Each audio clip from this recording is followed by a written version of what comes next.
morning, everybody, or good afternoon. Just depends on where you are and when you're listening. I am excited to welcome to the show today Bobbie Collies, who is the Vice President of Strategic Distribution at Grange. And I'll let her get into explaining what all that means.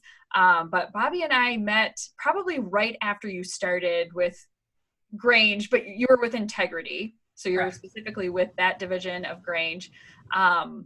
Was it 2-ish years ago? Yeah, it would have been summer of 18, I think. Yeah. So I feel like we were fast friends. We connected immediately and have continued to just interact and do some really fun projects together. And I have thoroughly enjoyed getting to know you and learn from you and be part of those things. But excited to get to know a little bit more about you today. I mean, we've certainly spent some fun time together over sushi and vodka tonics, but yeah, now we can chat about some other things. So tell me a little bit about your career in insurance and what it is that you're working on now with Grange. Yeah. So I started out in the industry fresh out of college. I actually have a marketing and HR degree, but there were no jobs available in marketing and HR when I graduated. So I started out as an underwriting trainee with Society Insurance and spent about 7 years in that role, and then went into various underwriting leadership roles until I landed at Integrity in summer of 18. I started there as their VP of Sales and Marketing, and then most recently, as of January 1st of this year, took on a new role for both Grange and Integrity brands, leading strategic distribution. So it's a newly created role for the enterprise. It's a ton of fun. What's really interesting about this one, Olivia, is I'm building something from scratch. And that's something I've never done before. Typically, I'll just step in, do an assessment, see where we need to do improvements, see what we can change and have fun with it. This one really is building from the ground up. And so I have a small team right now, a team of 2, but we're really focused on 4 pillars. One is partnerships with national accounts. So if you think of the large aggregators, networks, brokers at the strategic level, how are we partnering with them? And then thinking through our strategic glide paths together and how we can be successful moving forward. The second pillar is around emerging distribution, which is where kind of you fall in now. Really focusing on where does technology meet distribution within the P&C industry, and how do we make sure that we are doing business where our agents want to be doing business when it comes to technology. Then the third piece is thinking a little bit differently about how do we deploy our sales team as an organization. We want them to be doing more than just building a pipeline or bringing in trinkets or hosting events, but we really want them to be working in partnership with our agencies to discover what problems are you trying to solve, bringing a playbook to them and a toolkit on how we can help as an organization help the agency be successful, not only with Grange and Integrity, but also with all the carriers that they do business with. And then lastly, we're really trying to think through, as we look at state expansion efforts for Grange and Integrity, how does distribution play into that? So our team's really involved in those 4 things, and we're really in the storming phase right now, figuring out what our role is within the organization and how we're going to make an impact. But as we build a team, we get more folks on board, we build up our competencies. I'm really excited to see where this goes. Yeah, absolutely. So it's pretty exciting to take something from the ground up. You got to start with a blank canvas. Yeah. And then start kind of building your ideal world. Absolutely. It's exciting. It's scary. It's challenging. It's fun. There's a lot of upside to it, right? Because you get to build it from scratch, but it puts you in a very vulnerable state too. Right. So it's definitely a learning opportunity for me because I've never done this before. So I'm in a place where I feel like this is a really great professional development opportunity. I've never built something from scratch before. So I'm really in a position where I'm learning as I go. I'm experiencing things and learning things that I never would have seen nor even thought about had I not started to build something from scratch. So it's definitely a really cool role to be in, particularly because it's it's new for the enterprise, and it's pretty new for the industry too, to have someone really focused on the insurtech space within the carrier side. So it's been a ton of fun building up those partnerships with different entrepreneurs within the industry as well, and learning from them. Yeah. So, I mean, do you feel like there's a challenge in terms of understanding? I mean, you have your pillars. So do you feel like that's a great starting point, or really does like tell the story of what your deliverables are, what those expectations are? Or is it a little bit of like the creative side, like you coming up with some of that and some of it already being kind of built out by Grange? Yeah, so I mean, the four pillars really tell the story of what are the bodies of work that the team's doing. Within those bodies of work, there's a lot of cross-functionality, intertwined collaboration that needs to go on. Because if you think about some of the national and the large agencies that we work with from a strategic standpoint, they're looking at insurtechs, they're looking at emerging distribution and how they can stay relevant within the space. Right? And we're looking at it for our agencies as a whole, as well as if you think about the toolkit too, a lot of those networks are doing something similar. So we're trying to work together and be strategic there. Where I do think that there's some interesting findings, and where we're stumbling a little bit as an organization is, my team is really out trying to look for what's new. Like, we're hunting down new lands and really trying to bring back to the cave, if you will, what we can find for opportunities to really capitalize on. However, back at home, the cave's running really well already, right? So we have really good growth. Our loss ratios have been great. Our surplus is at an all-time high. I'm not sure how the recent events are going to impact that overall. But really, when you think about it, if everything's running well, we're growing at a pace that's higher than the industry average. Sometimes it's a little bit tougher when you have a team that's trying to bring back some new fun ideas or innovative ideas to really get some traction within an organization. And as an enterprise, we've been really working hard over the last couple of years to create a culture of innovation. And you and I presented on that exact topic, right? Yes. What are the challenges? What are the opportunities? Where can you get some traction? And I'm seeing that start to come to light, but I think it's always going to be a challenge within an organization that's successful, right? Because why do something different? Why do a lot of things different if what we're doing now is working well? Yeah, like you don't want to fix what isn't broken. Correct. Yeah, and that's kind of the mindset. It's easy to get stuck in that, and there's that whole complacency factor because everything's working so well just the way that it is. But yeah, I think it's exciting to see that they've created a position really based on implementing innovation and keeping. So how do you feel like I look at this and I go, this is Grange saying we want to be proactive about this, and we want to make sure that it's constant. So it's not like we innovated that one time. Yeah. It's like it's a constant flow. Like, we're going to keep doing that. Yeah. Well, and I think, when you think about creating a culture of innovation, it really comes down to every single leader within the building creating that opportunity and that safe place for people to bring new ideas and test and learn them. We talk about fast fails. I think that there's more appetite for fast fails, but I think that term is also overused. So I think at the point where we really get comfortable as an industry and as an organization, really leaning into what a fast fail means and being okay with learning from something that didn't work and applying that to future decision making, that's really where innovation is going to take off. Now, we have our innovation team called G-Force, who my team's working very closely with, both on trying just to help out some insurtechs with investments, as well as how do we operationalize them. And we're doing those, like, they have to come together. We won't invest in an insurtech that we wouldn't want to operationalize. So we're being very cognizant about the guardrails that we're operating with, just to ensure that we're investing in the right places and in the places that are going to support our company and our independent agents moving forward.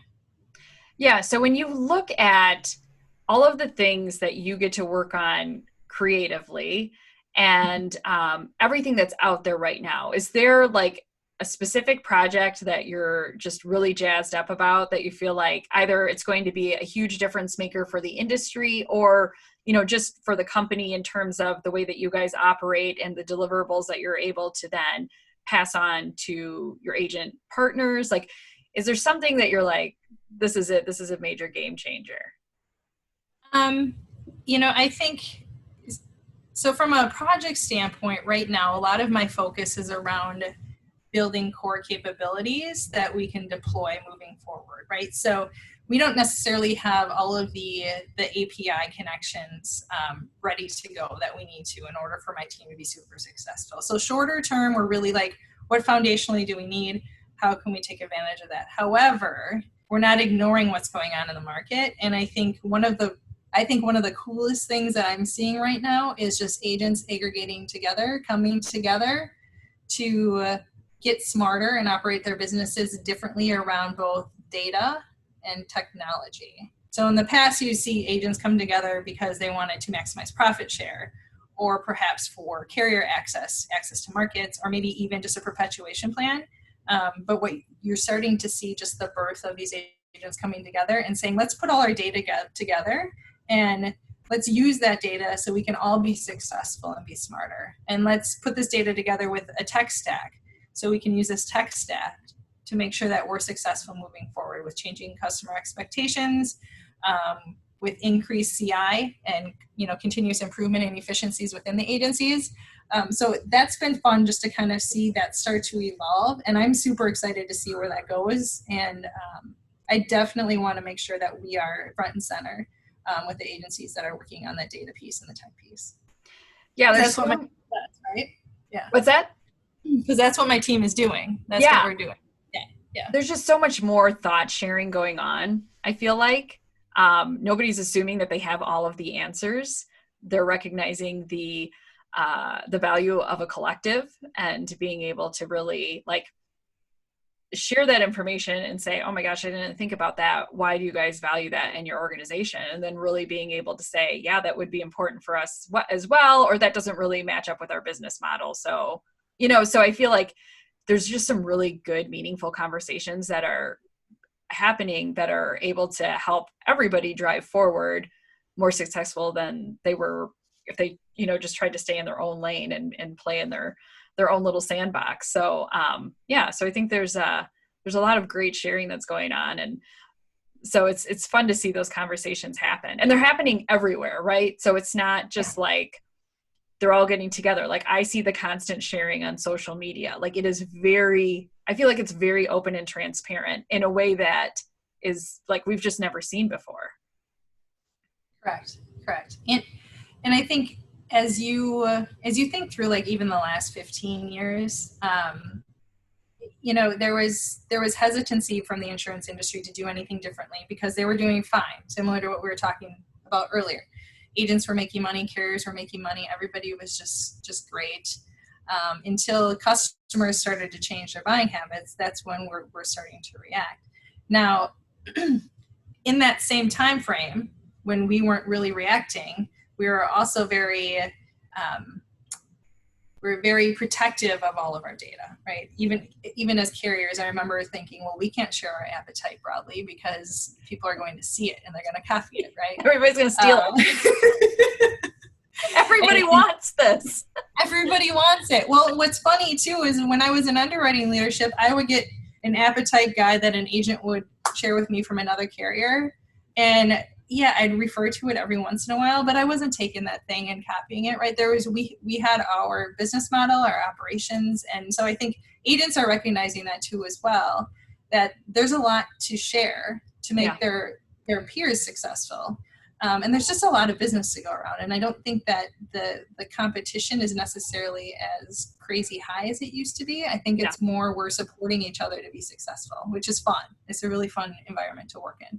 Yeah, absolutely. I love seeing how all of that has shifted. Just like the perspective, the conversation is different. And it's valuable for everybody that's willing to take a seat at the table. It's not, can I have a seat at the table? It's, there's a seat here for everybody. And so that generosity that's happening is pretty amazing to watch all of that change. Like you said, in the last 15 years ago, it was like, lock down your fortress. You don't want anybody stealing all of your trade secrets. And it's so not like that anymore, but I love seeing that massive shift. So speaking of your role, so previously you were traveling a ton. Yes. And now you're not, you're home. So what has been the reaction from Grange and Integrity in general in terms of how they're managing, how this changes the way you need to do business with coronavirus and even employees and all of that kind of fun stuff? And how are you not being on the road? Well, so let's start with the easy answer. So Grange and Integrity, we're really fortunate to just have the technology in place for us to be able to put our 1,200 employees working remotely very quickly. So there was a time, I would say maybe a 3-day period, where it felt like things were quiet. People were getting adjusted, getting settled into their home offices. But very quickly we were able to get back up and get our business running. I will say that I'm super proud of how we've reacted from both a coverage standpoint and a flexibility around billing and logistics and cancellations and grace periods. I really feel like the company is doing the right thing for our policyholders, and as a mutual company, that's what we're supposed to be doing, right? So it feels really good to be connected to a company that not only is thinking ahead and prepared for something like this to happen, but also takes care of their policyholders in a time of need. From a personal standpoint, I'm an extreme extrovert. So this has been a very difficult transition for me to, number one, sit still, because I think Olivia, we're wired probably very similarly. It's hard for me to sit still. In fact, I have fidget toys at my desk all of the time. I'm constantly moving. I fidget a lot, even when I'm watching TV. So sitting still and not being surrounded by other people is difficult. And in fact, when I would typically work from home before Corona, I would, if I had something I really needed to focus on, I'd head to a coffee shop just to get the energy from everyone around me so I could focus. So definitely a transition, definitely putting pressure on my stressors. But some of the technology that we're using from Zoom and FaceTime, I mean, it's helping, but it's been a little bit difficult of a transition. I'm not going to lie. Yeah. How about you? How are you dealing with it? It's not You're traveling the same. quite a bit too. Right. So when I started my new position, I went to work from home. So that was end of January. So I feel like I had some adjustment time, but I still was trying to get out, like you said, go to a coffee shop and work one day a week, just so I was around people. I like the noise, like the buzz in a coffee shop, like that's my preferred. And so I was trying to make sure I was doing that on days that I didn't have to worry about being on calls and things like that. And even if it was like I had calls Monday through Friday, I would still spend Saturday in a coffee shop, like just because I needed it. Like a trip to the grocery store was not quite enough. So now not even having that as an option makes me sad. I am definitely looking forward to the days that I can do that. And hopefully, like, I got new internet this morning, so I'm like, maybe my computer will work on my front porch and I can at least watch cars go by. Like, I don't know, like, this is going to be my social interaction at this point. My kids are only going to talk to me probably for so long. They're going to be like, why are you still sitting here? Be like, well, we're all here together, guys. Let's have a conversation. So that's been, it's such a massive shift. I felt like maybe I was going to adjust better just because I had a few weeks under my belt of just working from home in general. But yeah, it's hard. You can't even I can't meet a friend for lunch. Like that's kind of stinks. But yeah. So, and you have 2 girls at home, correct? Correct. Yes. And how old are they? So Eleanor, my oldest, is 12, and then Farah is 8. And Farah is very similar to me from a personality perspective. So she's a social butterfly. She's an extreme extrovert. Eleanor gets my OCD traits and her drive and ambition. Farah, unfortunately, doesn't necessarily have quite as much drive and ambition as her older sister. She wants to have so it on the bright side, Eleanor's really good at managing schedules, and she's very methodical in her ways, and so she's been doing a good job of kind of keeping Farah on track. upstairs with their schoolwork, and we have a predetermined schedule. So that's been very helpful. But they're both lovely little ladies, and I'm sure they're going to grow up to be really strong women, right? So Yeah. I'm hoping I'm having a little bit of influence over them at this point, right? So I would say you are definitely having a great influence. I love seeing all the photos on social of the fun adventures that you guys take on. So definitely, I'm sure that we're all looking forward to more of those adventures in the future. So so homeschooling is going okay then? Like you guys you're navigating that and figuring it out? Yeah, I mean, this is day 4. We had spring break in here. So I would say it's been going okay so far. I am fearful of day 20 or day 30. Yeah. And also the girls too. I mean, if I don't know if you have sisters, Olivia, but I grew up as an only child. So this whole sibling relationship thing to me isn't familiar. And they truly do have a love-hate relationship. I've been impressed so far that they haven't tried to kill each other. However, I'm very fearful as time goes by on that situation and how they're getting along and supporting each other moving forward. So so far we've been okay. But I continue to remain cautiously optimistic on the future, depending on how long this drags out. Yes. Well, yeah, I hear you. So I have 2 boys and a girl. So she's like the odd woman out a lot of the time. And so making sure that she feels occupied while her brothers are okay hanging out with each other or just ignoring the world. And she's like me, like she wants to socialize with people. She wants to go to the neighbor's house. She doesn't get it. But we're figuring it out. I think they're going to learn a little bit different version of independence than what I thought I was going to have to teach them. Yeah. Absolutely. Yeah. So it's not, we're going to find the good things, and we're going to, I don't know, I'm probably going to learn a whole bunch of new thing or relearn things that I forgot about from my own days of being in elementary and middle school. Absolutely. And Common Core math. Like it's amazing. I am not ready for this at all. I have not looked at math homework. Like anything else, I'm on board.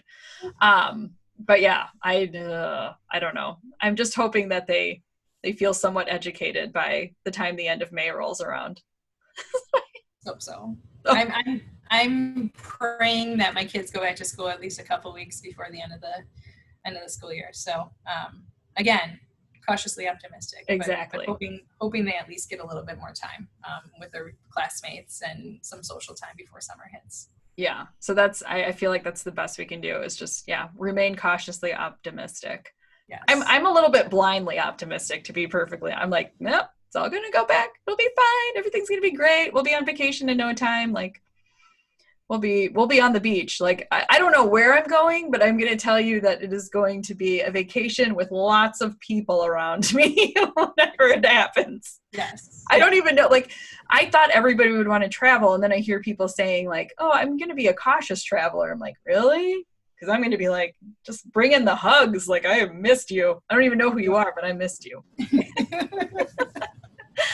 Oh my gosh. So when you look back on your career in insurance, and obviously you've had some great success, and you think about your daughters eventually going into the workforce and, hopefully wanting to chart their own path and all of that kind of fun stuff.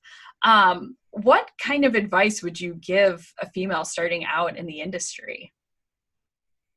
Yeah, I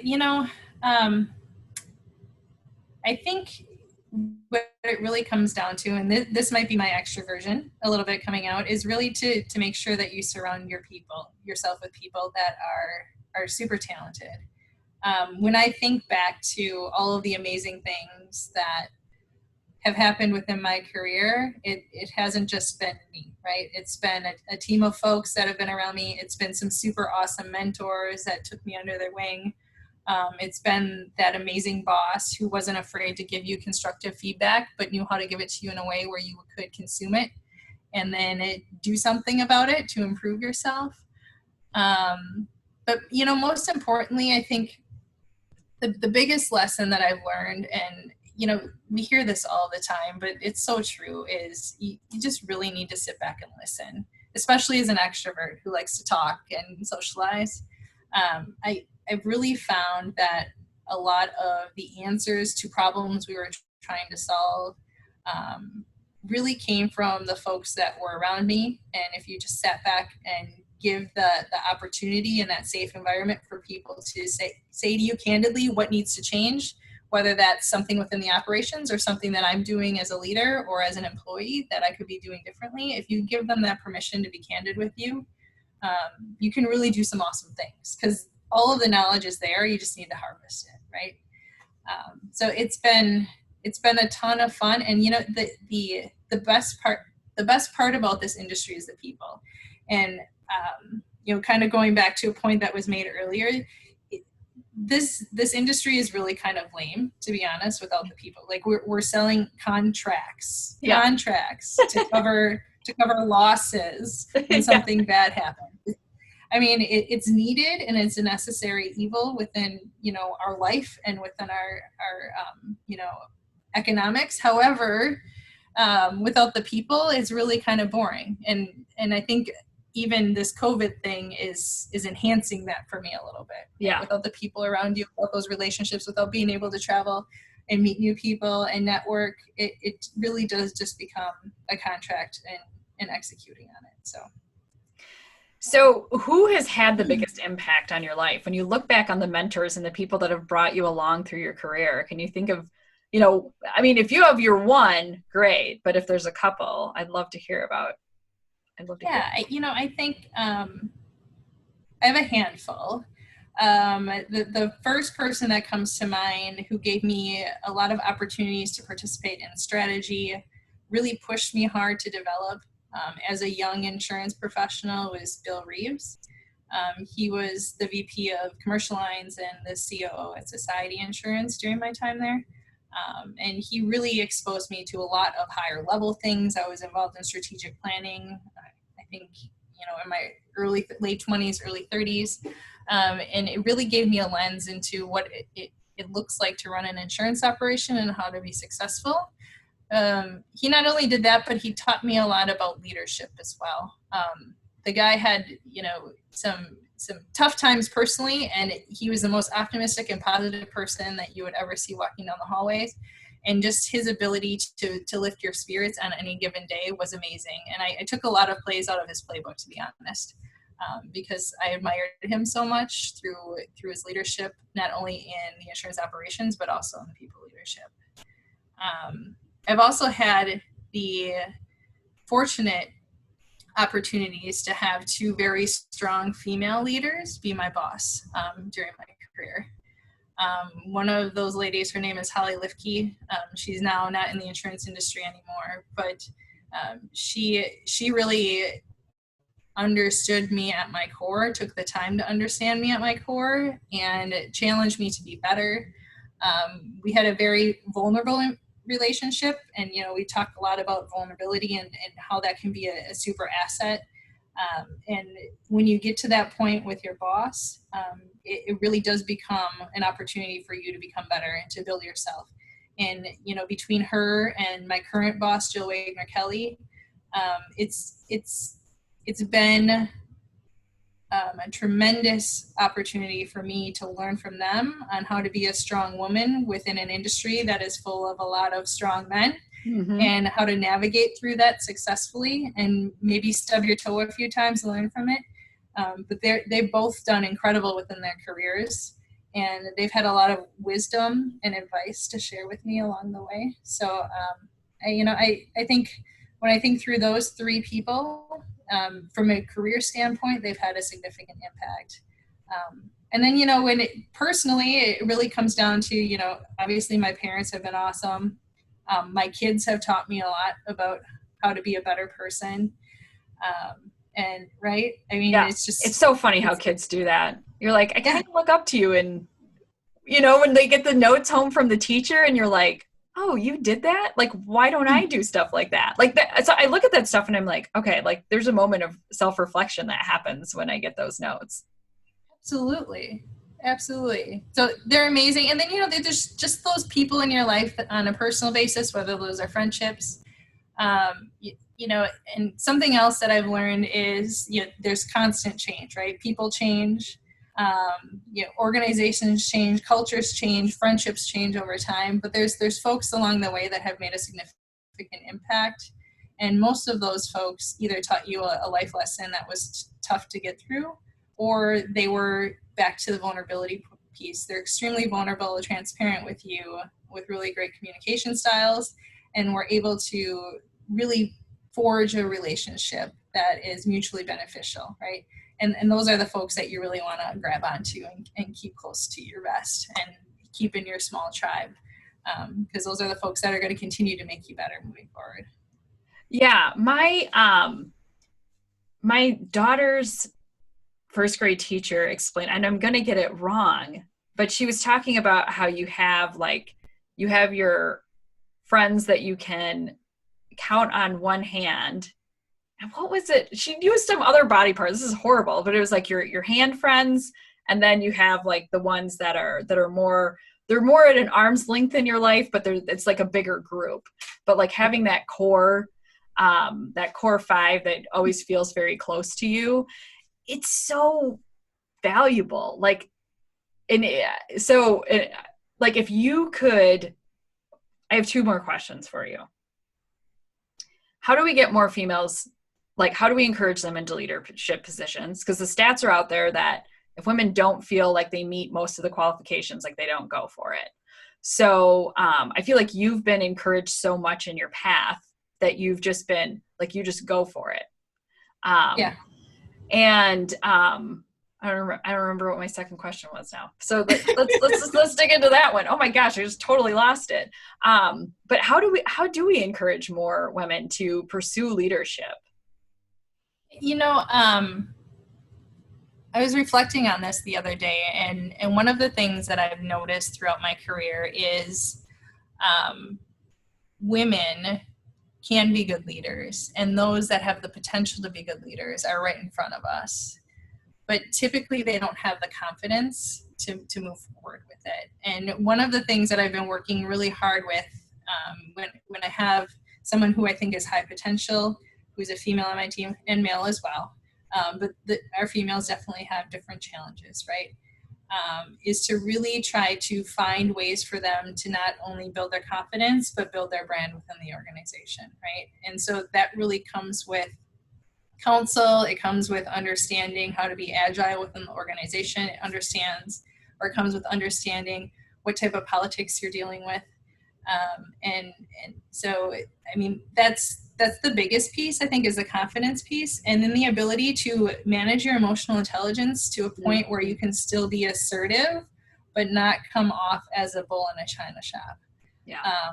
And, unfortunately, there's been times within my career where that's been a label, right? Like, you're a bull in a china shop, you need to slow down, you need to bring people together. And so, it's trying to manage through that and figure it out. And every single team or every single work group that you're with is different, right? So you really need to be able to assess that situation and understand how to get things done, right? And there's been times, unfortunately, too, Olivia, where I recognized within a work group that for whatever reason, I couldn't get anything done. And then that's when I would start to tap some of my trusted male counterparts within that work group and said, hey, this is an idea. I want you to bring it up because I want it to get done.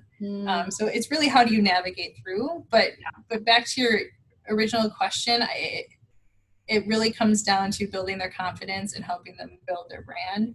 So then their credibility is at a place where they can be successful, and then they feel like deep down inside that not only have they established that, but also that they have the ability. Yeah. And I think, I mean, you got to find those small wins for them. And you almost I feel like you have to point it out. Like, this was a win and you should capitalize on it. And I think, it's like confidence isn't built overnight. Mm-mm. And I think it can be, I think it's a tough world to navigate for, especially depending on how many years or how much expertise you feel like you have in whatever it is that you're doing or what you want to pursue. So yeah, I think, yeah, anything we can do to build that confidence. So what advice would you give your younger self, back in those days when you were first starting out? Yeah, I mean, oh my goodness, there's so much I've learned along the way. Do you think because I think we're the same age-ish. I don't ask people their age, but I think we're the same age-ish. Like, I About look the at it same and I age. go, I would never go back to my 20s. Like, never. Yeah, Like, I yeah, don't look at it and go, oh my gosh, I wish I was 25 again. Like, I don't have those kinds of thoughts. I feel like there was so much value in the experience. And I like to think I'm aging gracefully and I don't need to go back to the age 25. you are definitely. As are you, Bobbie. Thanks. But what advice would you give your younger self? Like, if you could go back and do that? I think to your earlier point, spend more time celebrating some of those small wins. I'm wired just to, okay, we got that accomplished. Now what's next? Mm-hmm. Maybe just sit back and enjoy the accomplishments, celebrate them a little bit longer. And maybe even just take just a moment of pause and a moment of rest before tackling the next project. That's definitely one big one. Also, recently, within the last year, I heard a speaker, his name's Alan Schaefer. He talks about banding together to collaborate. I don't know if you've heard of him, but he really takes personality styles and ties them into music and helps folks within an organization figure out how to work more effectively together. But he said something that really resonated with me. And he says, slow is smooth and smooth is fast. And I think just to some degree, it would be good for all of us just to slow down a little bit. Because if we slow down and smooth it out, we'll probably accomplish more. Yeah. Versus running really fast and sprinting and then running into a wall. And then running really fast and sprinting and running into a wall. Just smooth it out a little bit and slow down, and you'll probably accomplish more and be a little bit less stressed along your journey. And I think maybe the last thing, I touched on it a little bit earlier, but the whole concept of change is constant. And you just need to be able to roll with the waves instead of trying to swim against them. And I think that the fun part about my journey so far is I think there's been a couple opportunities for me to make the wave myself, right? Yeah. Drive change hard. And while it is a little contradictory to what I just said about slowing down, when you're able to find that opportunity to make the wave, have the confidence to capitalize on it and jump on that surfboard and really enjoy the ride. It's a ton of fun to make the wave and to see it through to the end and then take the time to celebrate. Right? Yeah. I love it. I love it. So what are future plans? Do you have, I mean, obviously you're on the precipice of a big project. I mean, a lot that you're going to be doing and all sorts of exciting things. And obviously, I don't know if coronavirus slows down any of those projects, but certainly maybe changes the strategy behind them a little bit. But are there other big things that you hope to do in your future? If you could look out 10 years, what does that look like for you? Yeah, this is a really hard question for me to answer, only because when I think about my path, and most recently, like the last 5 years, I would never have guessed I'd be where I am today. It's probably very similar to you, right? Yeah, absolutely. Just the pace of change, the amount of opportunities that have presented themselves, and the things that we're working on they're really cool. And if when I look at the shorter term future over the next year or two, I'm really excited to kind of test and learn some of these new capabilities, be a little bit more strategic in the choices that we're going to make and the investments we're going to make with partnerships when it comes to insurtechs and some of the newer agencies that are coming up developing some of those new capabilities. But I think, if 3 or 5 years from now, I can look back at this journey of building this team and know that we accomplished our mission of really being able to support the success of our agents and our distribution partners moving forward, and kept them relevant and kept ourselves relevant, that will be a key to success. 10 years from now, I have no idea. Yeah. I'm sure it's going to be something that I don't even know exists right now. I'll be in some sort of weird career, maybe building something again. Yeah. Or maybe I'll get really fortunate and win the lottery and just be on a yacht somewhere in the middle of the Pacific Ocean, just chilling out. So. Yeah, I did have somebody on that said that their dream job was lottery winner. I thought it was like, yeah, that's pretty fair. I don't think, even if people deny it, they secretly are hoping that that's what happens. Of course. Even if I never buy a ticket, I want somebody to just hand me the winning ticket. Okay. Correct. So last question. Now, we'll see what, I know people can't necessarily see the video if they're listening on a streaming site. But hopefully we will get video taken care of on this eventually. But what you can't see is that Bobbie and I have dressed up for this episode because we can't go anywhere. We busted out our party clothes. You look lovely, by the way. I feel like I should have introed with this. Yes. So if you were going to pick one dance song, you get to be DJ at the club for 5 minutes. What are you going to pick? So I have a self-proclaimed walk-up song, which I'm not going to share because it has, well, I can share the non-explicit version. It's Back That Thing Up. Oh. However, on before. Oh my gosh. But it might be Notorious Big, Hypnotize. Yes, which we definitely talked about on Twitter last week. So okay. I made my kids listen to it last night. My kids know almost all the words to the song, so it's amazing. We have dance parties, and that's definitely a highly requested song in my kitchen. It's a great song. I mean, it's amazing. Yeah. So I think, somewhere in the relics of some phone that's been laying around our house and has been long since expired, there is a video of my son lip syncing to Ice Ice Baby. I love it. Is that your song? Was that your pick? What's your pick? That would not be my pick. Gosh, what would my pick be if there was, I feel like I gotta look. I feel like I had this in my head this morning as I was just like, I don't know. So I am, I like Jay-Z, but he's so explicit. So you'd have to do the clean version of Dirt Off Your Shoulder. Yeah. Yeah. Great song. Yeah. So yeah, that would be mine. That's mine today. I don't know. It could be something different tomorrow. So we did a social hour on Zoom with our sales team last week. Yeah. And we had a dance party, and I had been spending time, Olivia, just like organizing my basement and like going through stuff and trying to donate some stuff and just decluttering. So someone had put on Peanut Butter Jelly Time.